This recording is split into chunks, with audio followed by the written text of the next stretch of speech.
Okay, my name's Mike Brayford, and I was born in Benton Harbor, Michigan in 1965, October 27th, as of today. My mom and dad had 5 children.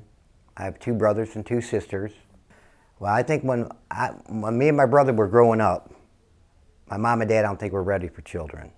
So I didn't grow up with a whole lot of love in the family, as I would think in my head that it should have been. So I wanted to get out older I got. And I think one of the biggest things that stuck in my mind is when I was 5 years old, or 6, it's kind of hard to remember, is my mom said, "I don't love you," to me once. And that stuck in my head for a long time. And still, I'm 56 now, and it still sticks in my head. But when I turned 18, I left and I was going in the Marine Corps. And in the Marine Corps, I was in there for 4 years, and then we had Operation Desert Shield. And I was over there for a couple years, and that's where I was wounded. And then when I was no longer able to be in the Marine Corps, because they medically discharged me, my life kind of went into turmoil. I didn't know what to do with myself. I lost my purpose. So I went into military services where you train other units in the tactical. And I did that for 4 or 5 years. But that's when my drinking started. And it started slow because I was trying to forget. And also, I don't have emotions like most do. Finally, I was kicked out of military service because of my drinking. And that was 20 years ago. The last 20 years then I got into construction, remodeling homes, and that's what I've done. Last job I had was for A&B Packing, and the owners came to my house because I was remodeling homes for him, and I happened to be drunk and I was on meth. And they had me come to the hospital.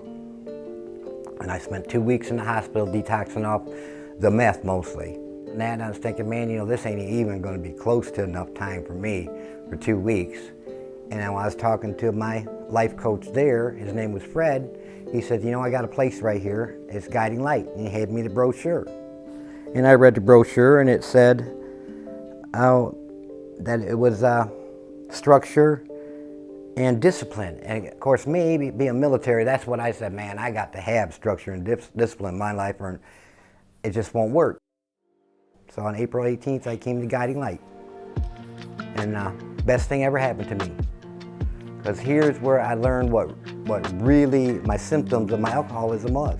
What it was deep down in me that made me want to drink. And mine was because I felt unloved. But here at Guiding Light, I have life coaches. I have friends here that I can go and talk to when anything's bothering me. And even if you think it's embarrassing, it's not, because these guys have either done it or heard it before. So that's one of the greatest things you'll have ever coming to Guiding Light. And of course they have the physical aspect, which is great too if that's what you enjoy. Because me, I have to have physical, mental, spiritual, and emotional. Those are my 4 tires that I drive on. The fellowship, the companionship that you get with each other. That's the most beneficial to me. When I was in the military, I never drank. It's when I lost that. And I was in military services, but it wasn't the same. It's not that I got your back, you got mine. Here at Guiding Light, it is. I got your back, you got mine. So it's the same to me as the military. If you are truly looking to help the ones who are sick with the disease of alcoholism and drug addiction, there's no better place that you can send someone to Guiding Light. Guiding Light isn't about you getting off alcohol for a couple weeks, detoxing off alcohol. It's about changing someone's life. You don't just come in here and say, okay, you've been sober for 4 months, you're good to go. No, this is about changing every aspect of your life. And that's one thing that I don't know of any other place does, is that they help you change your life. That's the biggest thing that Guiding Light does. It's not about alcohol and drugs, it's about changing you and yourself. Honestly, I think we're good. Cool. Dude, that was awesome. Thank Oh, you. good. Good. From the heart, buddy. From the heart.